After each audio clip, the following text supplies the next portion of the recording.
Good morning, everyone.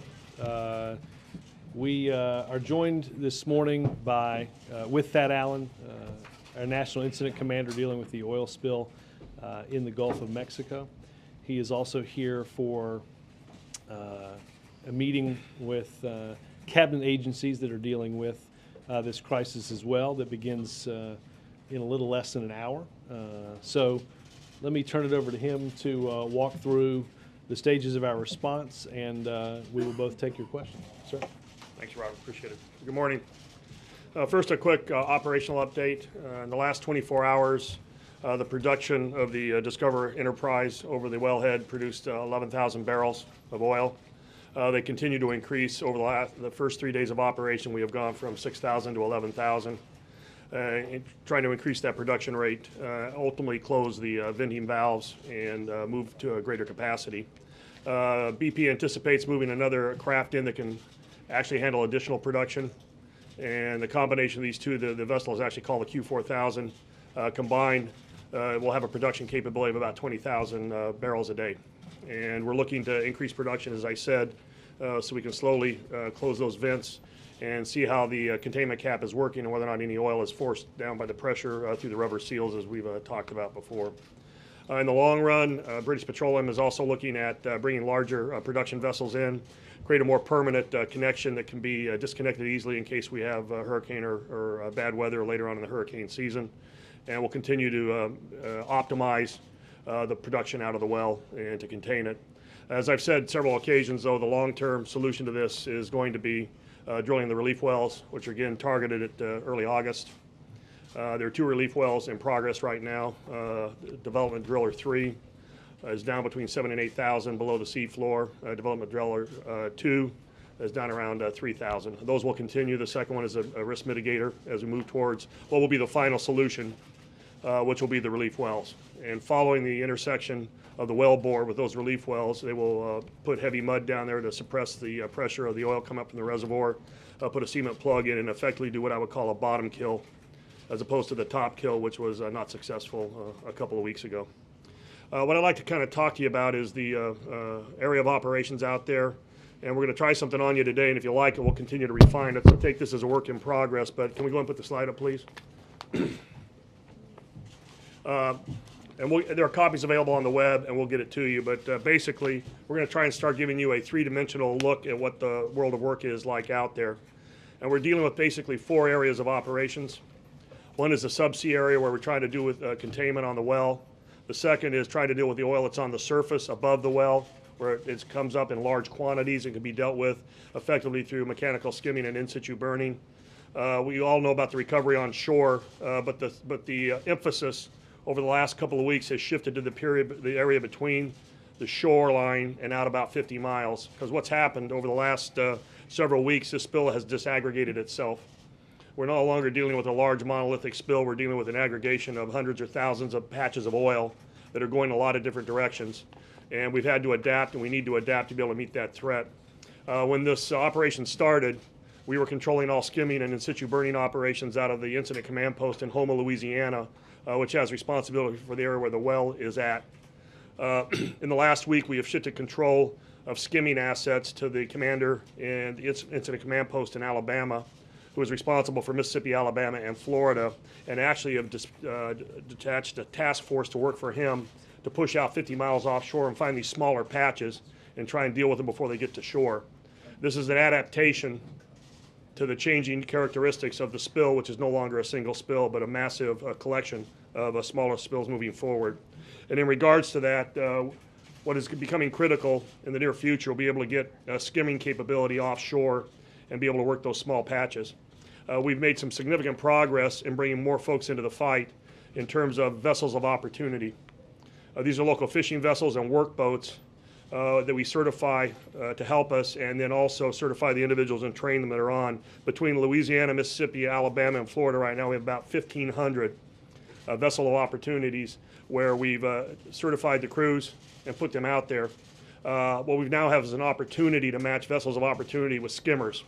So the next critical component or resource we're going to be looking for is to increase the amount of skimmers now that we have these vessels that can deploy them. We have over 100 large vessels that are skimming offshore in and around the surface area above the well. What we want to do is take this down to a slightly lower level, smaller skimmers and smaller vessels that can work in the harbors and the bays up to 50 miles offshore.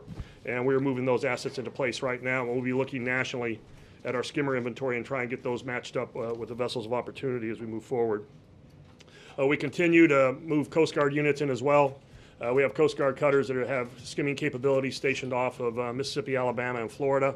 We have a Coast Guard cutter out there conducting command and control, have helicopters for surveillance, and we have small Coast Guard patrol boats that can actually do scouting, work with the vessels of opportunity to identify the small patches of oil and deal with it there. I would tell you this, though, boom is not a silver bullet against oil. We had a situation over the weekend where we had boom in place and back behind Dolphin Island, Alabama, and the sea state actually defeated the boom, and we had some oil come ashore there and had to deal with that. We'll continue to press forward. I think we have to deal with the reality that no matter how much boom we have out there, the disaggregation of this slick is going to cause oil to come ashore from time to time. The question for us and the challenge for us is get quicker and agile with smaller units can get to back bay shallow areas and work offshore to find smaller patches of oil and deal with them as quickly as we can moving forward. With that, I'd be glad to take any questions you might have for me. Admiral Allen, what percentage of oil do you think is being captured at this point by the containment device? Well, let me give you two answers to that, and I think we're going to have to get more fidelity on this as we get with the actual flow rate established. We have two models for flow out of the wellhead that were done by our flow rate technical group under Marcia McNutt of the U.S. Geological Survey. One was a range of 12 to 19,000 barrels a day. The other one was a range of 12 to 25,000 barrels today. We are now approaching production that will get up around 15,000 barrels a day. I think once we know the production flow, and we're able to seal off the vents and then assess the leakage around the seal, we will have a hard, fast number that will tell us where within that range that flow rate lies and allow us to kind of, I would say, narrow the range from the outside and get greater fidelity. Once we do that, then we can actually back that in for the number of days the spill's been ongoing and get a better overall estimate of the overall amount of oil that's been spilled. I call it, it's kind of like an oil budget.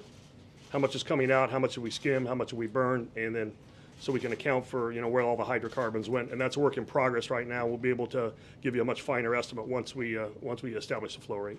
And yesterday you talked about the cleanup lasting well into the fall. Can you elaborate on what you meant there? Because you can't expect it all to actually be cleaned up in the fall. Well, I think we need to be realistic and honest and transparent with the American people. You know, when the relief well is finished and it's capped sometime in August, oil will have flowed to the surface in some manner, because we probably won't get 100% containment. We want as much as we can get.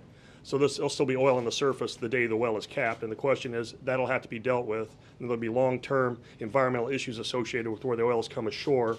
We're going to have to conduct natural resource damage assessments so we can understand the long-term issues associated with that and what BP should be held accountable for as far as correcting those environmental problems. If you look at all of that, we'll be dealing with oil or the effects of oil well after the time the well is capped. How long approximately? Well, it depends on how much oil is up there and again, the direction and the currents and so forth. But I think there needs to be an expectation that we're going to be working at least 4 to 6 weeks after that well is capped on the oil that's just presently overhead. And that doesn't account for what oil might come ashore that will elude us, so we'll have to deal with as far as the impact in the marshes. Sounds like you're I'm capturing sorry. more. Oh, sorry. Mutiny. Great. Well, Okay. You going in the regular order? Yeah. Okay. Being facilitated here. How would you characterize the containment process so far? Have there been any signs of setbacks or progress? And then on the same thing, can you say how many total miles of coastline have been soiled by oil so far? Sure. On the containment process, I think it's going fairly well. This is a condition-based process. They increase production once they establish that. They're always concerned about the formation of hydrates. They're putting methanol down. They're also warming the oil as it comes up. All that's kind of being balanced, and I think it's going fairly well. What we wanted is to establish a rate so we know exactly what that containment cap can tolerate in terms of flow and what's going to be lost. And I think it's very, very important, and we're watching that very, very closely. As far as the coastline, I think we have about 120 miles total linear that's been impacted. But I would say that's kind of deceiving because I was talking with the parish presidents and Governor Jindal. You could have 1 mile impacted linearly, and that could go very deep as far as the acreage of the marshlands behind it. So I think we need to understand where it comes ashore in a marshland, there is a depth component to this, and the effect could be far greater than that. Yes, sir. You say you're in contact with the White House every day, that you're getting everything you need. There are people down in the Gulf, though, that say there aren't enough skimmers, there aren't enough people on the beaches. Are they just misinformed? And also, you mentioned optimizing production. I understand you want to get as much out of this, but there's an incentive for BP to pull that oil out. Should they have to forfeit that oil and that profit to disincentivize them from keeping that going?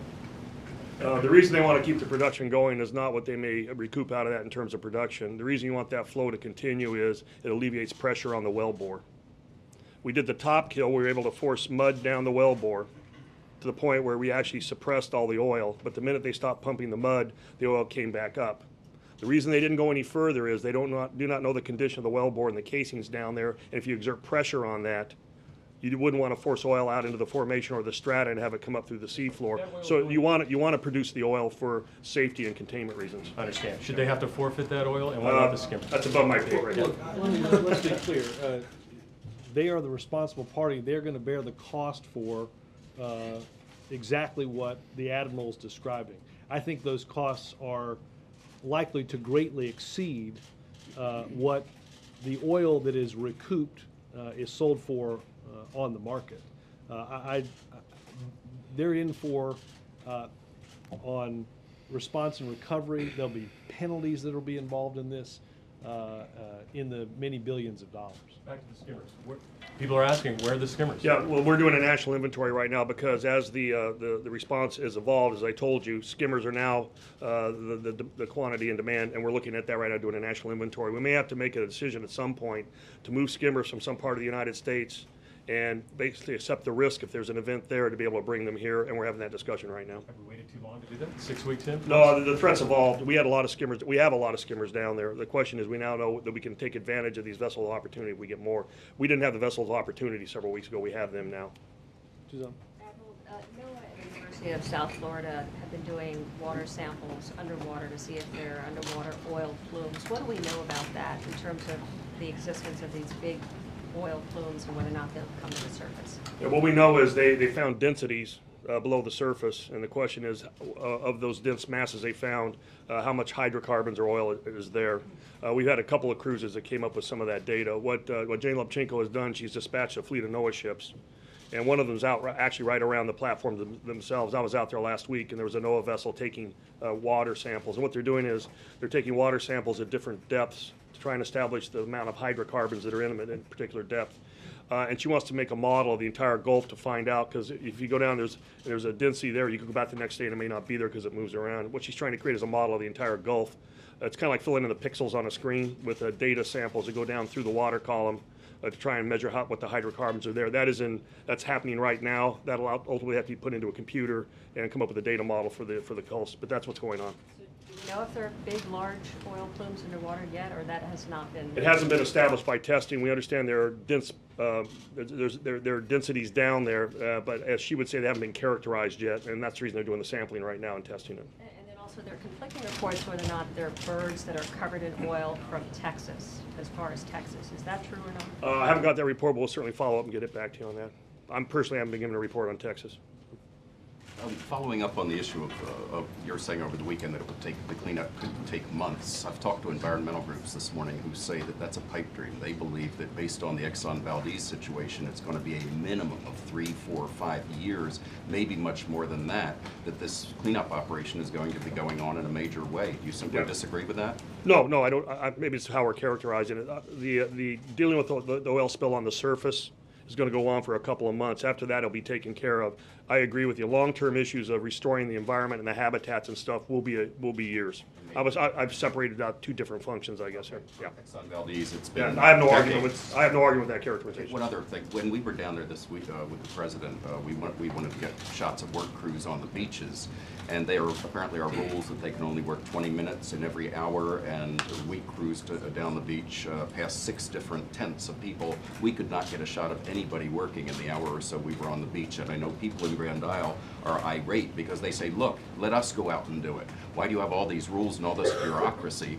would you oppose people, or is there any kind of mechanism that could be used to let people who are really fired up to clean this up because they live there and let them do it? And we have a program where it's called Qualified Community Responders, where we bring them in and we teach them to do certain tasks, and it could be driving the vehicles up and down the beach, some basic training on raking and removing debris and those sort of things. And in a number of states, we've actually trained these folks and put them out to work there. I don't know about the particulars of your particular situation, but that certainly is available. Are you aware of this? Is there really, as we were told, a 20-minute limit in each hour that they can work? Not familiar personally, but heat? we will get the information and follow up with it. I mean, and obviously, Chip, anybody that deals with and comes into contact with this substance, there's, as the Admiral said, there's a training program that is involved in, and we're taking worker health extremely seriously. We don't want to find, as you said, months, months, or years later, that we didn't put enough safeguard in on the front end to ensure the health of those that have either been contracted or want to volunteer to help at the beaches.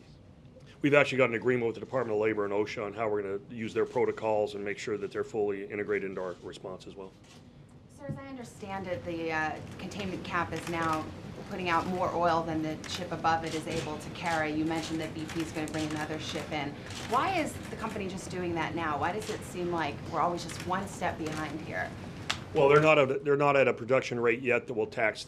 They potentially could be there as they're spooling it up. There's going to be a second vessel brought in. Isn't that why they didn't close that fourth valve? Because they didn't want to get to a rate They are not that to the full couldn't? rate yet, is my understanding. There's also, as I understand it also, there are, as you said, there is concern about hydrates. There's concern about pressure.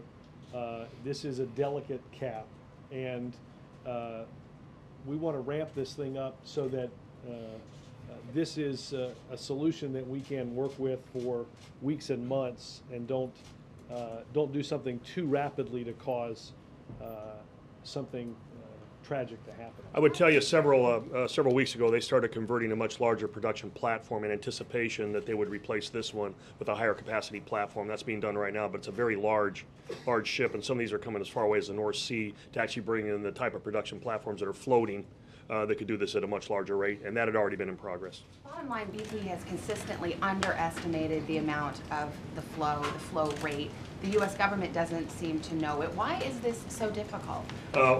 Frankly, BP's not doing any estimates on flow rate. We've established our own group, and we do that now, and it's independent of British Petroleum. Those estimates I gave you are estimates that we are doing. I mean, they can do it if they want, but I think we need to have the American people understand that any flow rates that are being developed under any models, those are governmental with third parties involved, not BP, and that's what's happening. You don't trust BP? Well, I think there's a lot of talk about transparency. I think you guys need to be assured that we are doing this, and we are. Well, not to mention, as we've talked about here, Chip, the amount of oil that leaks will help determine the fine that BP incurs. So while our interests align on capping this well, we would never ask BP to tell us how much oil they think is leaked in order for us to determine the compensation and penalty that is to be derived from it. Understanding that, again, the flow rate technical group was stood up, and as Admiral Allen has said countless number of times, our response was not dictated upon a flow mechanism, but the flow rate technical group was set up, and because we had a better idea and could use better equipment, NASA equipment from all over the government, to get as best an estimate as we could for an event that is happening 5,000 feet below the surface of the water. The analogy that somebody used to me was, we are trying to measure 5,000 feet below the surface the amount of material that is coming up if you were to shake a Coke can. Now, that's not a perfect analogy because most Coke cans are 12 ounces and you know the amount. So the flow rate technical group is going back and looking at the information that we have now, the information post the shear cut, and whether or not, as the Admiral said, we can get a closer range as to what has happened. And there was a time when you guys were saying a lot that the flow rate wasn't essential because you were planning for the worst case scenario, but there's now a couple of examples We've said that where, always, and right.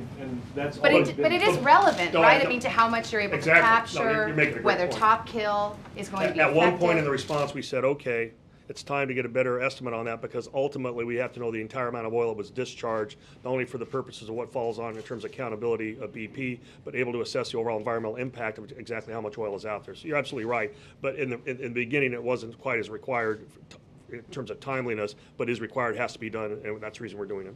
Yeah. Laura. Do you question whether BP has the resources available to bring to this problem that they said they would have when they filed their application for the drilling permit? Are you talking the drilling permit for the original well? We have far exceeded the assets being brought to this problem that were indicated in there. You're talking about their spill response plan? Yeah. Yeah. We far exceeded that now because of the breadth of this thing. It's from Louisiana clear to Port St. Joe, Florida. So the actual resources out there are far beyond what they identified in their plan. Does BP have, so BP has brought all that they said they would and Yes. more? Yeah, the resources identified in their plan were all brought to bear. Yeah, that's correct. That's correct. And is there anything right now that BP is not doing that you would like to see them be doing? We'd like them to get better at claims. And there are two issues with claims. One is just the timeliness for the individuals. Now, they made some things fairly easy. If you show up and you have a W-2 form or any kind of evidence of employment, they're starting to make partial claim and payments. We need to get that routinized so every month they can look forward to that check coming in. And we have somebody on my staff that's actually meeting with BP today. There's a second larger issue that the local leaders identified to the president in the last couple of weeks, and actually Governor Riley in Alabama indicated to me on Saturday, and that's businesses putting claims in for their inability to operate seafood manufacturing plants and so forth. Those claims are processed in a different way and require different documentation that requires information about the business themselves.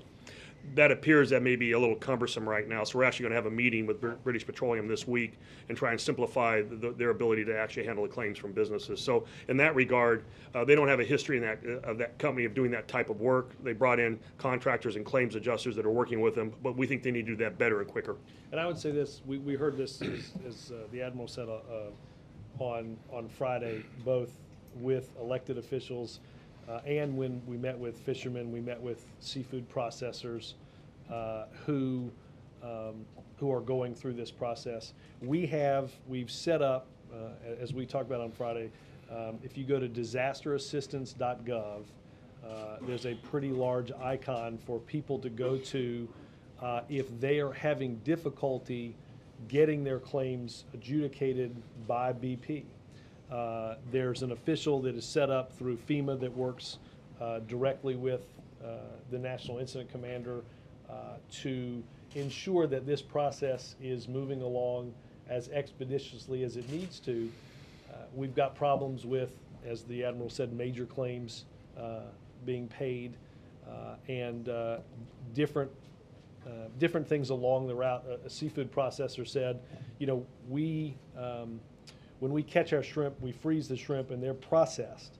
So while their processor may not be seeing a lessening in the output based on what they had caught previous to this, obviously because a huge portion of the Gulf is closed to commercial fishing, more shrimp is not coming in, right? So that back end of that process is ending, while if you just simply looked at the business, the sheer output would not necessarily look different. So those are things that we're asking BP to work through, and it's something that the president. I think the best example, the president and I were down there, we met with local leaders and had some lunch with them, is a marina operator. Having maybe 10% of the boats tied up at the marina than they would normally this time of year, and all the associated support for that, you know, food and local businesses being used for meals and all that kind of stuff. That is very, very complex, but we got to get to the bottom of this and make sure these folks can have access to the claims process. Anybody who's in the economic food chain of the Gulf essentially eligible for reimbursement? If you operate a B&B that doesn't have people coming, if you supply food to the B&B that doesn't have people coming, I mean, is it all the way down? You're asking some questions that we never had an answer in the context of an oil spill or one this large, and those are the types of things we're working through this week. Tracy Waring from FEMA we've actually brought her over here with us on the National Incident Command staff, and she's coordinated that for us. We'll have some more. We're delving into that this week. You said that when the second platform arrives, that they'll be able to contain about 20,000 barrels of oil? Produce about 20,000 barrels, yeah. So does that mean that when you look at the two models, that you're expecting that it's going to be closer to the 25 thousand barrels of oil. We just know that's their per day. capacity. We still haven't established what the flow rate is. That is the big unknown that we're trying to hone in and get the exact numbers on. But The that, flow rate could end up being higher than 25,000. If that's the case, then we're going to be dealing with the residual oil until we get the larger production platform that I talked about earlier. 25 was before the shear, right? Excuse me? And 25 was before the shear, which could have increased it another 20%. could have, yes. Could have, yeah. And Could have, yeah, the flow exactly. rate, the flow rate group is, as I understand it, going through the larger flow rate as well as trying to hone in on what we think we might have seen in terms of increased capacity after the shear cut.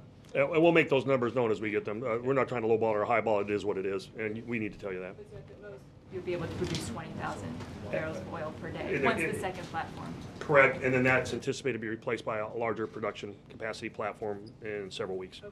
And then how often do you speak to Tony Hayward? As often as I need to, either Tony Hayward or Bob Dudley. Sometimes they're in different places, different locations, but I would say daily and maybe multiple times during the day if I need to. And have you brought up the claims issues Yes. with either of them directly? Yes, I did. And what has been their response? They're saying they're looking for any type of input direction that we will give them because they obviously want to do this right. It's not a core competency of BP, so we need to give them some help and some direction and guidance, and that's what we're doing. And the meeting that you're having this week, will that be with Tony Hayward? No, it'll be with the person that runs our claims processing for BP. And if I need to meet with Tony Hayward after that, we'll do that. Be myself, Tracy Waring, and their claims processor. When you speak to Tony Hayward or Mr. Dudley, do you trust the information that they're giving you? I get this question all the time. I'm not sure it's a matter of trust. You know, we're working together. It has to be cooperative. We're trying to create unity of effort. If I ask them for information, I get it. If I think I need more information, I go back and ask them. If there's an ambiguity or something needs to be clarified, I go back and I do that. I've given them direction sometimes saying we're not going to go forward until you give me this. It's an ongoing, constant dialogue. You can call it partnering, cooperation, trust, whatever, but that's the way it works. And we're asking for, and we'll be asking for at this meeting, some greater transparency on this claims process. Trying to shorten the window for what BP is legally required to do in filling those claims, but in having a broader understanding through transparency about what has yet to be fulfilled. There are some complicating factors. We are dealing with personally identifiable information. So there are privacy issues and data associated with the folks who are filing claims and how you actually manage this process. We just to make sure we get it right. Major? 3 issues, Admiral. 1, dispersants. Can you catch the nation up on what we've used so far? Are you still using them? What's the environmental feel you have for them now as this continues? Secondly, on the sand berms in Louisiana, where are they? Is one halfway constructed? You have 2 up, or where are we in that process? And are they being contemplated anywhere else along the possible spill target area as the spill continues? And lastly, you said on one of the shows yesterday that you would look into this issue whether or not BP withheld or ordered you to withhold video early on in the disaster from public release. Do you have any Yeah, I think answer we on issued that? a statement on that. I don't think there was any indication that we did do that. And my press assistant can make it available to you.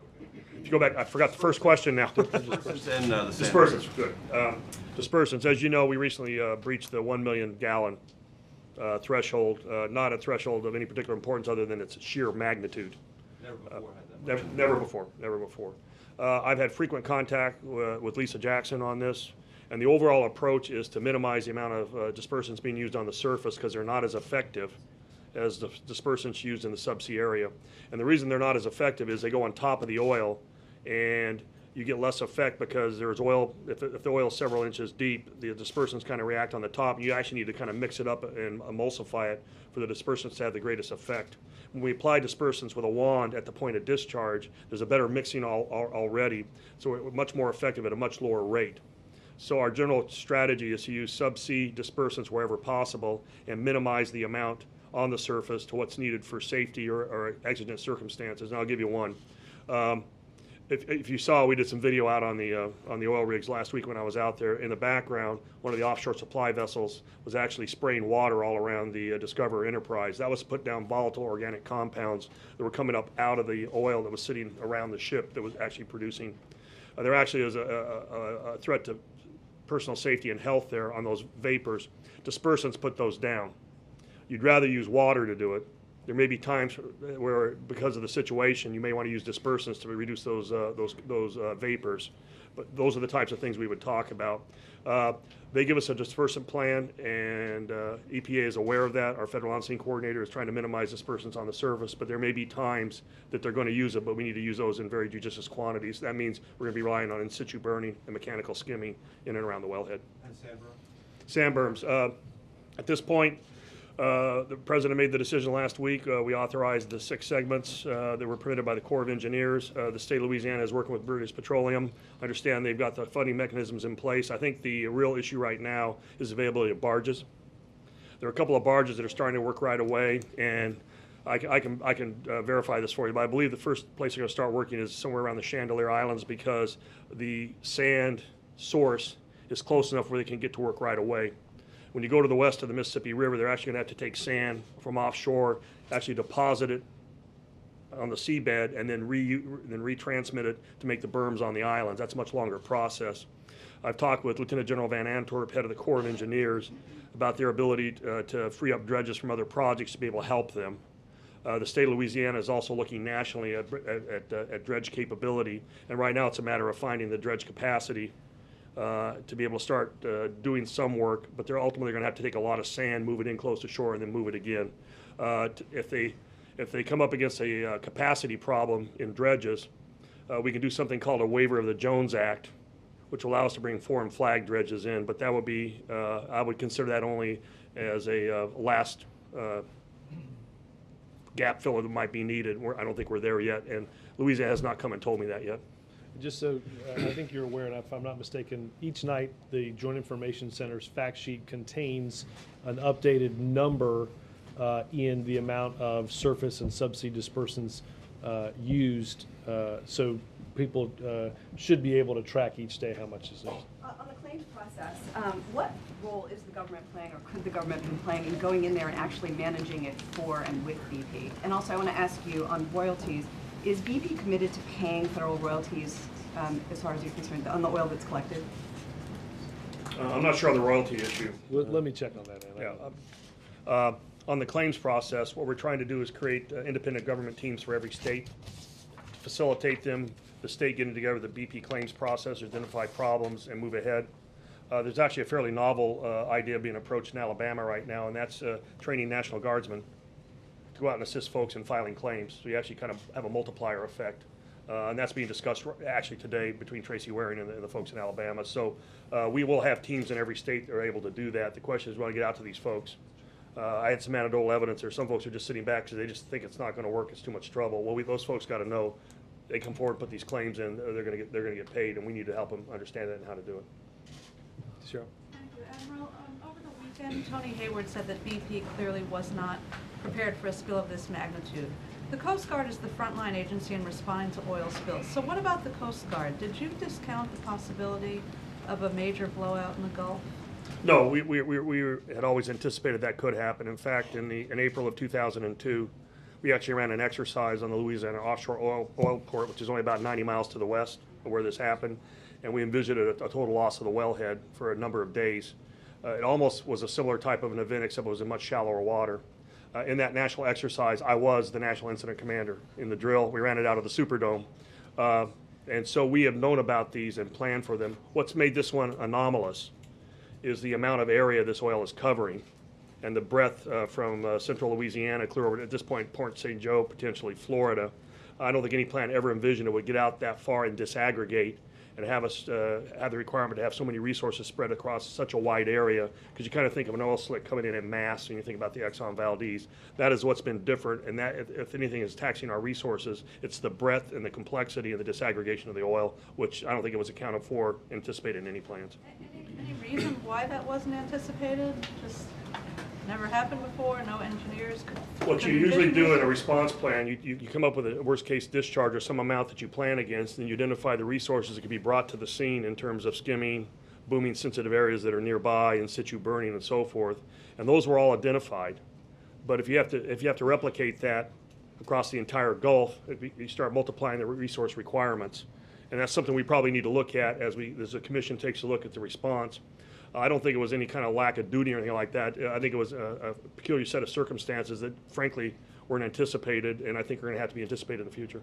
And look, we've said this before. I think the last time you saw a spill of this magnitude in the Gulf, it was off the coast of Mexico in 1979. And the President has asked the Commission and the Department of Interior, as it looks through the regulatory framework of this, to ensure that we're taking all precautions and all possible scenarios into account.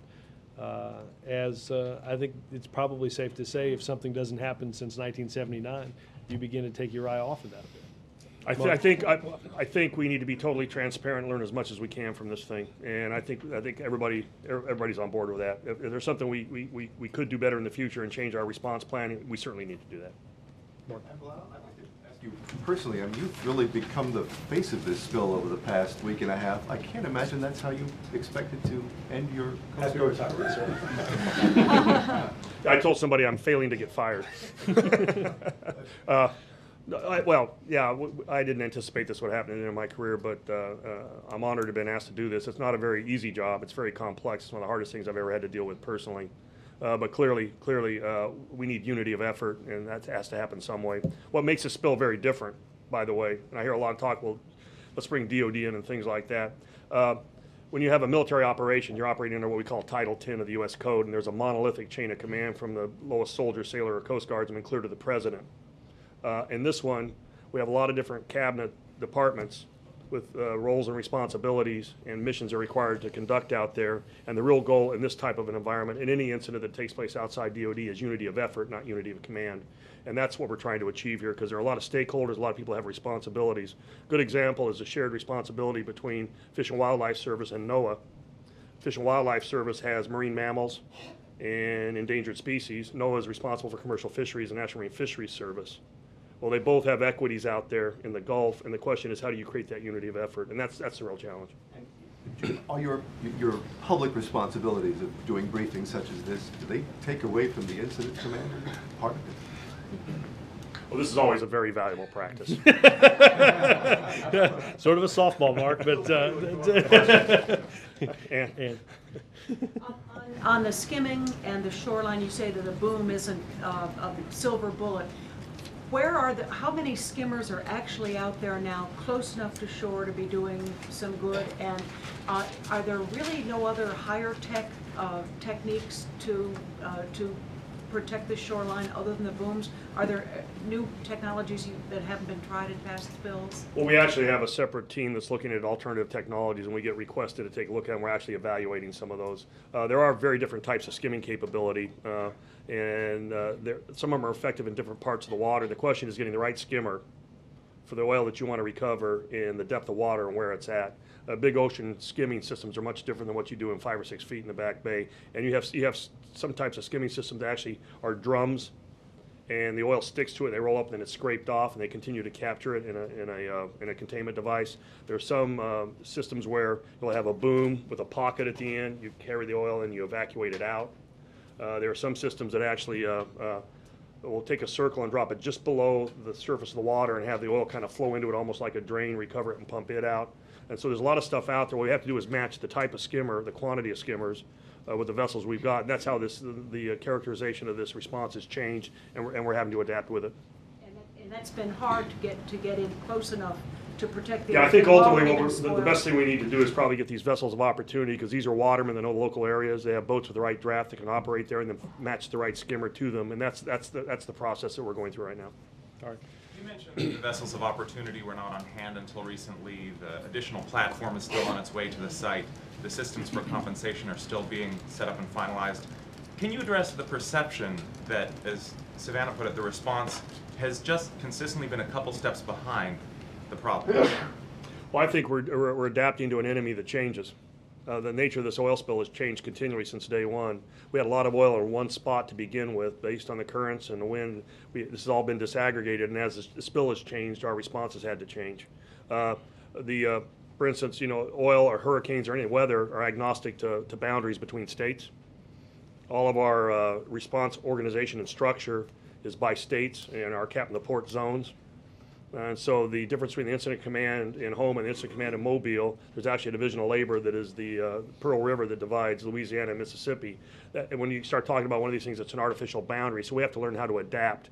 And as this thing gets broad and goes across different jurisdictions and authorities, then we have to change our command and control structure, and we have to adapt to it.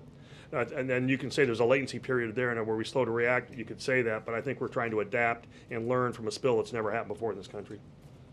I have 2 oil questions, and I have 1 non-oil question. Are you taking those now, Robert, or after? We can take them now. All right. First, you said over the weekend on This Week that you've issued an order that journalists are to have unfettered access to the disaster sites. What I want to know is, what's going to happen? What are you going to do to BP for preventing journalists from getting access to these sites, both prior to now and going forward? Well, if we have to, we can issue an administrative order from the federal on-scene coordinator if they violate their civil and criminal statutes associated with it. But we haven't issued an order like that. I put out a general guidance that there are only 2 reasons that media should be prohibited from an area: if it's a security reason or a safety reason because of personal protective equipment. Other than that, we are putting no restrictions on access. Now, we can't tell somebody to talk to somebody if they don't want to. But my policy is, unless it's a security or safety reason, there is no restriction on access.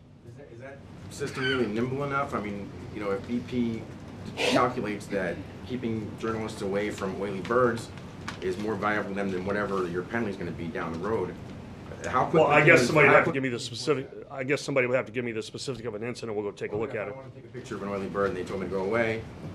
Well, it's hypothetical. If you give me the facts, I'll react to them and tell you what we would do or can do. You employees seem to be under the impression they can't talk if you talk to them down there. They're not permitted. Well, we'll follow up with. I'll have a call with Tony Hayward. My second question. Director James Cameron says he offered to help film the site, the disaster site, and BP told him no. And what he says is that you know, currently the video stream we have, the only video we have, images of the actual leak, are controlled by what he characterizes as the criminals. Doesn't he have a point that maybe it's worth some risk to have someone other than BP providing images of that leak?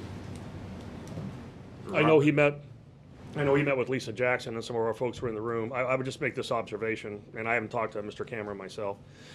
All the video that's coming out of that operation right now from the remotely operated vehicles is available.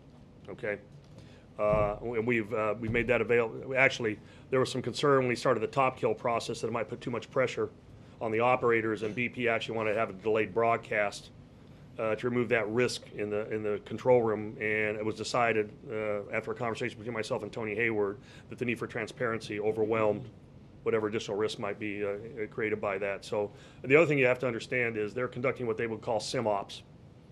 That's what the industry would call simultaneous operations. Within about a 1 square mile area around that wellhead and the riser pipe and everything else, at any particular time, you could have between 14 and 20 ROVs operating down there. The need to deconflict those for safety reasons is a valid one. When we were using the riser insertion tool, if you remember when we started that, they had to stop and reinsert it. The reason they had to do that was the ROVs that were doing the subsea dispersant application, the ROVs that were working the insertion tube, actually bumped into each other. And it caused the tube to be dislodged, and they had to do it again. So there's an issue about density and the amount of ROVs you can bring down there. And I appreciate Mr. Cameron's comments, but I believe trying to put one more ROV down there might actually increase the risk to the operation, and there are a number of ROVs operating down there. Robert, off the subject of the oil, does the President have any reaction to the controversy over Helen's remarks that were publicized Friday? Well, I've not spoken with him directly on that. I would say this, Tommy, I think those remarks were offensive and reprehensible. I think she should and has apologized because obviously those remarks do not reflect certainly the opinion of, I assume, most of the people in here, and certainly not of the administration. Admiral, on the question of disaggregation, which I think means breaking up. Yes. I assume that... I should have used simple sailor talk. Not too simple. Not too a family broadcast, sir. It's a... Does that make it more difficult? Does that make yes. it more... Well, yes and no. It makes it more difficult, but when it comes to shore, it's not in a mass at a point where you have a huge impact in one place. So, and I wouldn't even say it's a silver lining because there's oil on the water, nothing but bad happens. But it does lessen the impact where it does come ashore because it's not coming ashore in mass, but it's coming ashore in a lot of different places. You mentioned, I think, hundreds of thousands. It's increasing vastly the complexity of the response. Yeah. Is it naturally occurring, or do the dispersants add to that? It's all of the above. When it came to the surface, there might have been in situ burning going on, there might have been mechanical skimming, there might have been dispersants being applied. The next day, the wind may have shifted, so you have some oil went this way, next day some oil went that way. You have currents moving it around, tidal currents as well. So depending on when the oil came to the surface, under what environmental conditions, could have created a small batch of oil and moved it one direction, then another one another direction, and that's what we're dealing with. It's not a monolithic spill. On balance, is the use of dispersants worthwhile, even though it breaks this up and makes it harder to skim or stop in different places? I believe they're worthwhile, but I think there's enough concern as we approach the million-gallon mark, and I think specifically from Lisa Jackson and Jane Lipchenko regarding the unknown implications of that amount of dispersants, that out of caution, even though we may need it from time to time, say to suppress volatile organic compounds, we need to have a minimum amount of dispersants we're using, and only when it's the most appropriate and we need to use them to achieve a particular effect, and then focus all of our dispersant application at the site of the leak. Steve? To have used that much? Right. Well, actually, we have suppressed them on the surface. Yes. Well, and the directive that went for a much greater reduction in the volume, I think is now been now several weeks old. Stephen? Given the delicacy of this containment cap solution, are you confident that it will remain effective during the months it will take to dig the relief wells, and what kind of maintenance, etc., needs to be done down there? And would a scenario ever arise where it might be you might have to stop producing the oil to fix or upgrade or whatever the solution down there? I don't think we should ever be comfortable with the containment operation. We ought to be watching it very, very closely. We ought to be ruthless in our oversight of BP and trying to understand what oil is not being contained that's leaking out around that rubber seal once we know what that flow rate is. And we need to understand completely that if we have severe weather in the form of a hurricane, there may be times where we're going to have to disconnect that operation and reestablishment. And during that time, we're going to have oil coming to the surface again. That's the reason I've said this is a long campaign, and we're going to be dealing with this oil for the foreseeable future. April? Several questions. One, has BP or this government consulted with the British government on issues of resources and the British military in efforts to help? And if so, what was said? I would say I have no contact with the British government per se, but we have looked at foreign officers of assistance. We have taken boom and skimming capability from overseas and accepted that, and BP has made a number of purchases from overseas, especially the Middle East, where the type of equipment we want is there. They actually bought it and flown it in. I'm working with our military to the extent that they can add value. We've had Canadian forces down that have actually been flying some missions with their aircraft. And so there's been a lot of international outreach, but nothing direct with the British forces. The British government, especially since BP is based over there. Why not? Well, we can certainly reach out and contact them. Anybody that has anything to bring to the fight, we're considering. If it takes an ask, and we'll do that. That's fine. I have no problem with that. And also on another question, you're talking about optimizing production. Let's get into lessening waste. Is it cost effective to recycle some of the wasted oil that has been spilled? And how? Go ahead. Yeah, almost all the recovered oil is recycled one way or another, with the exception. If it's contaminated sand or debris, that actually in some cases can become oily waste or hazardous waste, has to be treated in accordance with EPA guidelines. Lisa Jackson has gone out and really looked. We've actually been to a couple of facilities to make sure we know how they're handling the oily waste. And there are certain ways that it has to be disposed of properly in landfills or other places. And those are following EPA guidelines. So marshland oil, things with maybe some reeds or yeah, when you have anything that's got oil on it, it becomes has to be disposed of in accordance with federal law, just like waste oil or hazmat would be. Yeah.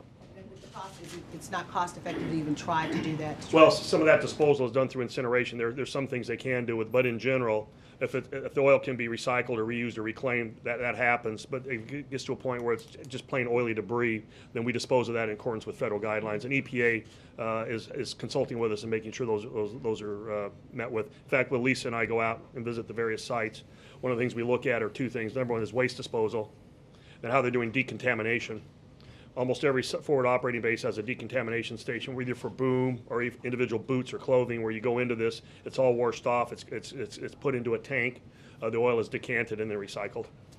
Let's do Sam, and then we should go to this meeting. Just a quick question. Can you discuss the benefits and the shortcomings going forward of actually requiring oil companies to drill relief wells simultaneously to the production of oil?